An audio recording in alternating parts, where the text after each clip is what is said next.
Lihatlah, Jenny menyerahkan iPad-nya kepada Kim. Apa? Jawab Kim dengan alis mengerut. Lihat saja sendiri, sahut Jenny tak acuh. Kim menyalakan iPad-nya yang ada di tangannya. Ia melebarkan manik biru kehijau-hijauannya saat melihat sebuah berita beserta gambar yang ada di dalam iPad yang diberikan Jenny tadi. Di dalam iPad itu tertulis sebuah berita tentang pembunuhan sadis yang dilakukan oleh model terkenal Lot Simpson kepada Malvin Abraham dan manajernya Morgan. Kimberly menatap Jenny yang duduk di hadapannya.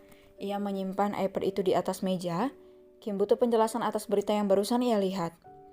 Jenny menghela napas sesaat dan membuangnya dengan perlahan juga. Jenny membalas tatapan yang penuh keinginan tahuan wanita di hadapannya ini. Lot yang membunuh mereka, ungkap Jenny dan menjeda ucapannya sebentar. Kim hanya diam dengan wajah datarnya sambil menyimak perkataan Jenny. Lanjutkan, perintah Kim dingin. Wanita itu melarikan diri dari tahanan setelah membuat keributan. Ia mendatangi kedamaian pria itu dan ia mendapati suaminya sedang asik di tempat tidur dengan manajernya sendiri. Dan ternyata Lot hanya dijadikan tumbal oleh Morgan untuk memisahkanmu dengan Malvin. Lot tidak terima dan akhirnya menghabisi mereka berdua. Dan wanita itu juga mengakhiri hidupnya dalam keadaan hamil. Kim mendengarkan informasi Jenny dalam diam dengan wajah yang tidak bisa ditebak. Aku tidak menyangka mereka saling mengkhianati, padahal dua wanita itu begitu akrab. Cih, Jenny berdecit dan terkekeh. Bukankah ini karma buat mereka semua? Sambung Jenny. Mungkin, sahut Kim dengan wajah datar.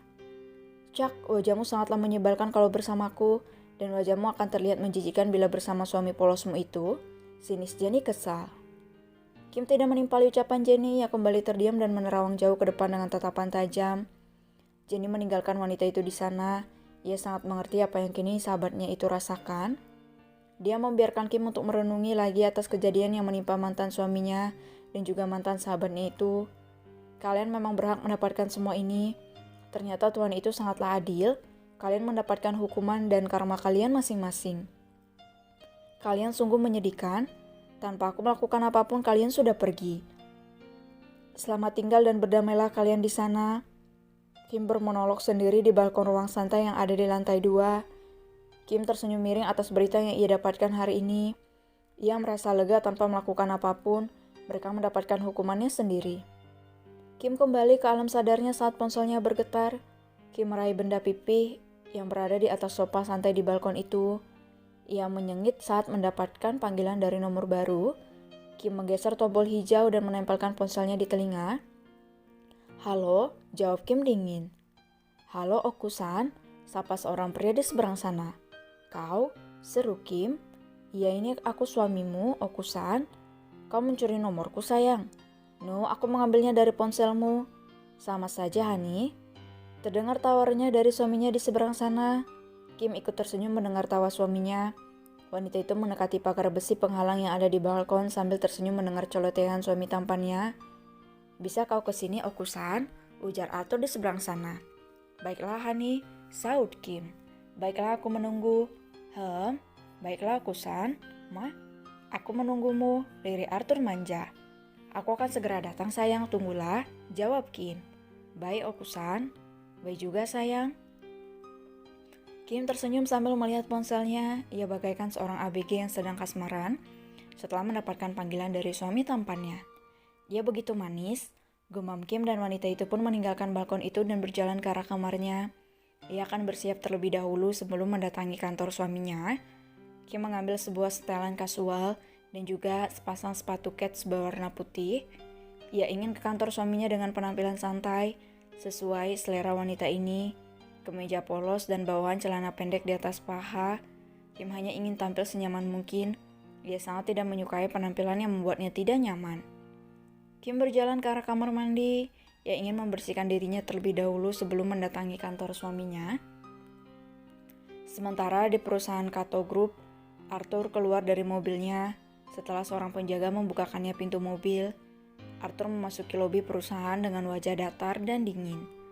Derap langkah pria bermata sipit nan tajam itu menggema di seluruh lobi perusahaan yang tiba-tiba sunyi dari keramaian karyawan yang lalu lalang.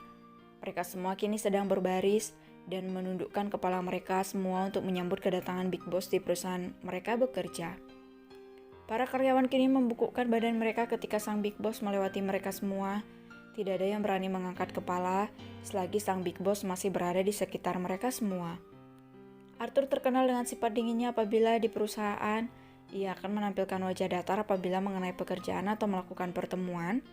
Dia akan berubah polos dan manis apabila berada di lingkungan mansion saja. Siapa yang akan mengira kalau Big Boss yang terkenal dingin dan datar itu adalah seorang pria yang sangat polos dan ool soal peranjangan. Arthur kini sudah berada di dalam lift khusus untuknya. Ia berdiri dengan gagahnya di dalam sana. Jangan lupa wajah datarnya itu membuat para karyawan wanita menjerit kagum. Semua para karyawan melepaskan napas lega mereka saat sang Big Boss sudah menghilang dari hadapan mereka semua. Kembali bekerja, pekik salah satu manajer di sana. Baik, sir, jawab mereka semua.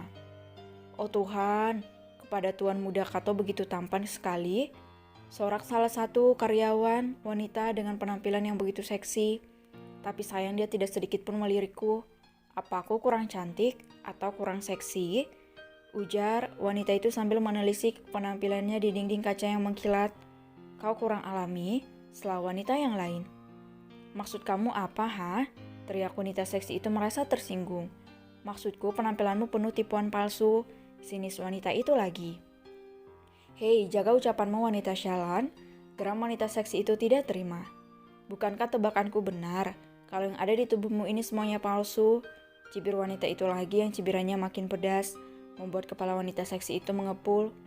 Wanita seksi Bahenol itu mendekati rekannya sejak tadi mengejek dirinya. Dia akan memberi pelajaran buat wanita ini, tapi niatnya terhenti saat teriakan seorang wanita tambun menghentikannya. Apa-apaan ini? Pekik wanita tambun itu. Kembali bekerja, perintahnya lagi. Dasar wanita pemalas. Pamela, kembali ke tempatmu, suruhnya pada wanita yang berbaju seksi tersebut. Gia, perintahnya juga pada wanita yang memiliki mulut pedas. Awas kau, ancam Pamela. Gia hanya tersenyum sinis dan kembali ke meja kerja yang berada di ujung. Dasar wanita murahan, gumam Gia. Enak aja semua asetku dikatai palsu, gerutu Pamela geram. Selamat pagi menjelang siang, bos. Sapaan suara berat mengejutkan Arthur yang baru keluar dari lift khusus untuknya. Cak, Arthur hanya berdecak malas. Wow, ini adalah hari pertamamu datang terlambat, Dude. Ejek pria tampan yang ikut melangkah di samping Arthur. Diamlah, cebik Arthur cuek. Mana jadwalku? Pinta Arthur kepada pria yang hanya menatap dirinya sinis. Sebentar, sahut pria itu. Cleopatra, kemarilah. Cleopatra. Arthur yang ingin mendudukkan dirinya di kursi kerjanya berhenti saat mendengar ucapan asistennya. Iya, dia adalah sekretaris baru buatmu, jawab pria tinggi dengan wajah yang begitu tampan yang dihiasi kacamata bening. Sekretaris? Arthur membeo. Iya, dan dia seorang wanita cantik, lebih cantik dari kekasihmu Kalista. Cak, tapi aku tidak butuh sekretaris, Jonathan, geram Arthur. Apalagi seorang wanita, geram Arthur. Why? Bukankah itu bagus agar kau terbiasa dengan pemandangan indah yang bisa membuat bendamu ini bereaksi? Ujar pria itu dengan melirik benda ajaib Arthur. Hei, aku rasa ada yang berubah dari tampilan benda ajaibmu, Dude. Telisik pria yang bernama Jonathan itu ke arah bawah Arthur. Apa yang kau lihat, sialan? Pekik Arthur menutupi benda berharganya. Aku merasa dia lebih menonjol. Biasanya bendamu ini terlihat datar, tapi kenapa dia terlihat menonjol? Ujarnya sambil meletakkan tangannya di bawah dagu lancip terbelah pria itu. Kau merubah bentuknya, tuduh pria itu. Jonathan sialan, teriak Arthur. Cak, kau berisik sekali. Katakan padaku kenapa punyamu berubah bentuk. Bukan urusanmu. Ayolah, Dude. Menjauhlah berdebah. Ayo katakan padaku, apa yang kau gunakan untuk membuat bendamu ini membesar? Tanya Jonathan dan ingin memegang benda ajaib Arthur, tapi sebuah suara lembut menghentikan gerakannya, yang malah membuat wanita yang baru masuk itu salah kaprah. Maaf, aku mengganggu kesenangan kalian. Ucap wanita cantik itu gugup dengan wajah jijik menatap dua pria tampan di depannya. Sit, Jonathan. Astaga, ternyata mereka begitu menjijikkan. Percuma mereka tampan, kalau ternyata jeruk makan jeruk. Pisang ketemu pisang, menjijikkan,